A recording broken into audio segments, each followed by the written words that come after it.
Hello दोस्तों, welcome to my channel fun with fundamentals. इस video में हम न्यूटन्स लॉज ऑफ मोशन के साथ साथ फोर्स ऑफ इनर्शिया की रिवीजन करेंगे। सबसे पहले स्टडी करते हैं फोर्स के कंसेप्ट को। फोर्स किसी दो ऑब्जेक्ट के बीच की एक इंटरैक्शन है।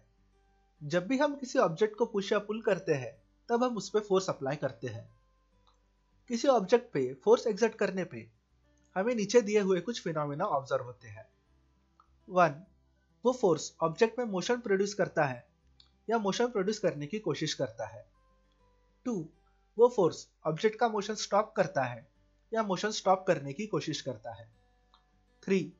वो फोर्स ऑब्जेक्ट के मोशन की डायरेक्शन चेंज करता है या डायरेक्शन चेंज करने की कोशिश करता है।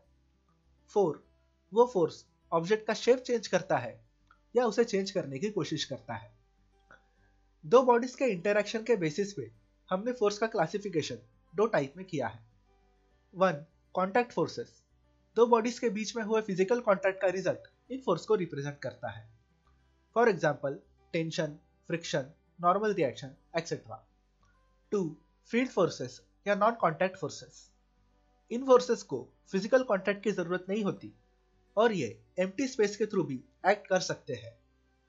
For example gravitational force, electromagnetic force, electrostatic force etcetera. Next study करते हैं Newton's first law of motion. It states that a body continues to be in state of rest or of uniform motion in a straight line unless it is acted upon by an external unbalanced force to change the state. मतलब कोई body state of rest या state of motion in a straight line में रहेगी unless उस body पे कोई external unbalance force act करके उसकी स्टेट चेंज करे। इस स्टेटमेंट का एक और इन्फरेंस है कि किसी बॉडी पे लगने वाले सारे फोर्सेस का वेक्टर सम अगर जीरो है तभी वो बॉडी अनएसेलरेटेड रहेगी। That means a vector is equal to zero if and only if summation of all forces acting on the body is equal to zero. Newton's first law of motion तभी valid है जब frame of reference specify की गई हो, क्योंकि अलग अलग frame of reference में बॉडी का एक्सेलरेशन अलग अलग होता है। फॉर एग्जाम्पल अगर ऑब्जर्वर लिफ्ट में है और वो सेम लिफ्ट में खड़े किसी पर्सन को ऑब्जर्व करता है तो उसे वो पर्सन एट रेस्ट दिखेगा। मतलब न्यूटन्स फर्स्ट लॉ के हिसाब से उस पर्सन पे लगने वाला नेट फोर्स जीरो होना चाहिए, पर ग्राउंड पर रहे किसी ऑब्जर्वर को वो सेम पर्सन लिफ्ट के अप डाउन मोशन की वजह से अलग अलग स्टेट ऑफ मोशन में दिखेगा। मतलब सिर्फ कुछ स्पेसिफिक फ्रेम ऑफ रेफरेंस है जहां Newton first law of motion valid है। इन्हें इनर्शियल फ्रेम ऑफ रेफरेंस भी कहा जाता है। जिन फ्रेम ऑफ रेफरेंस में Newton first law of motion valid नहीं है उन्हें non inertial frame of reference कहा जाता है। अर्थ ये up to a good approximation एक इनर्शियल फ्रेम ऑफ रेफरेंस मानी जाती है। नेक्स्ट हम अर्थ के अलावा और कुछ इनर्शियल फ्रेम्स ऑफ रेफरेंस को स्टडी करते हैं। सपोज हमारी एक इनर्शियल फ्रेम ऑफ रेफरेंस है S और एक और फ्रेम ऑफ रेफरेंस है S डैश जो with respect to S uniform velocity से मूव कर रही है। एक बॉडी है A जो कि फ्रेम ऑफ रेफरेंस S में A एक्सेलरेशन से मूव करती है। अगर हमें बॉडी A का acceleration with respect to S dash calculate करना है तो वो होगा acceleration of A with respect to S dash is equal to acceleration of A with respect to S plus acceleration of S with respect to S dash. Since S dash with respect to S uniform velocity से move कर रही है, therefore acceleration of S with respect to S dash is equal to 0.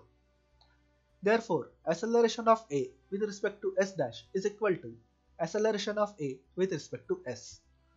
तो frame of reference S में A vector is equal to 0 if and only if F vector is equal to 0. Then similarly, frame of reference S dash में भी A vector is equal to 0 if and only if F vector is equal to 0. Therefore, S dash भी एक inertial frame of reference होगी। यह prove करता है कि सारे फ्रेम ऑफ रेफरेंसेस जो किसी इनर्शियल फ्रेम ऑफ रेफरेंस के with respect to uniform speed से मूव करते हैं वो खुद भी इनर्शियल फ्रेम ऑफ रेफरेंस होती है। सो कोई भी ट्रेन, एयरप्लेन या व्हीकल जो यूनिफॉर्म स्पीड से अर्थ पे मूव कर रहा है वो सारे इनर्शियल फ्रेम ऑफ रेफरेंस रहेंगे। नेक्स्ट स्टडी करते हैं concept of inertia. Newton's first law of motion को लॉ ऑफ इनर्शिया भी कहा जाता है। फर्स्ट लॉ के अकॉर्डिंग कोई बॉडी अपनी स्टेट ऑफ मोशन को चेंज नहीं कर सकती अनलेस उस पर कोई एक्सटर्नल अनबैलेंस फोर्स एक्ट करे।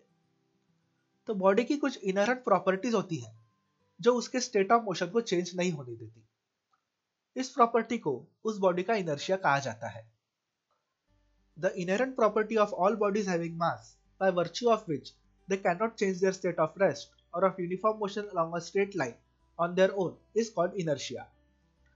मतलब inertia सारे mass containing bodies की एक ऐसी inherent property है जिसकी वजह से वो अपनी state of rest या state of uniform motion along a straight line को खुद से change नहीं कर सकती। inertia ये body के mass को directly proportional रहेगा। मतलब जितना body का mass ज्यादा होगा उतना ही ज्यादा उसका इनर्शिया होगा।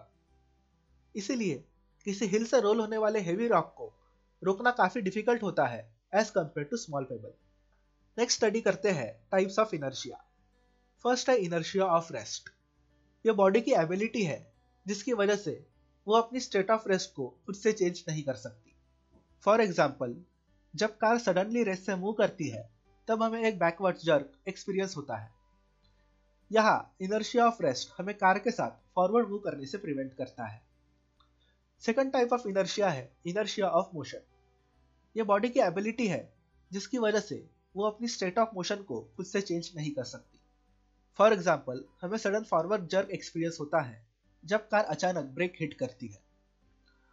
अगर कार मूव कर रही है तब भी हमें एक बैकवर्ड जर्क एक्सपीरियंस होता है जब ड्राइवर कार के एक्सेलरेटर को काफी सडनली पुश करता है।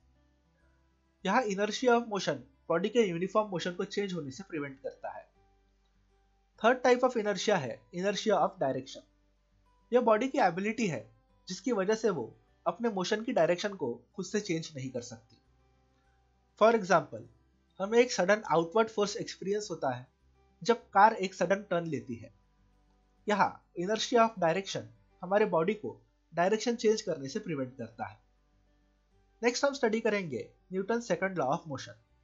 According to this law, the rate of change of linear momentum of a body is directly proportional to the external force applied on the body, and this change takes place always in the direction of the force applied.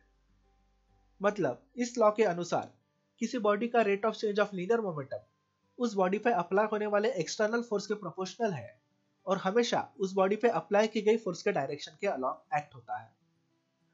इस statement का other inference है किसी particle का acceleration inertial frame of reference से major करने पे equal होता है उस पार्टिकल पे एक्ट होने वाले फोर्सेस के वेक्टर सम डिवाइडेड बाय उस बॉडी का मास। सेकंड लॉ ये पार्टिकल मतलब पॉइंट मासेस को ही एप्लीकेबल है।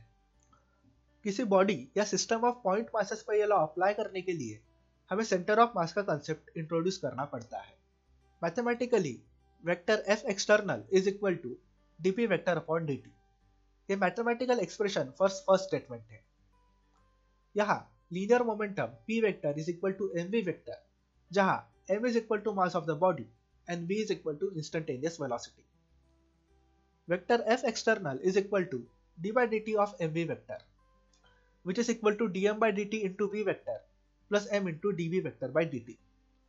If mass is constant, then dm by dt is equal to 0, and therefore vector f external is equal to m into dv vector upon dt, which is equal to ma vector. ये mathematical expression for second statement है। Above vector equation को हम x, y और z axis के अलावा resolve कर सकते हैं। Thus, summation of fx is equal to m into ax, summation of fy is equal to m into ay, and summation of fz is equal to m into az. Finally, हम study करेंगे Newton's third law of motion.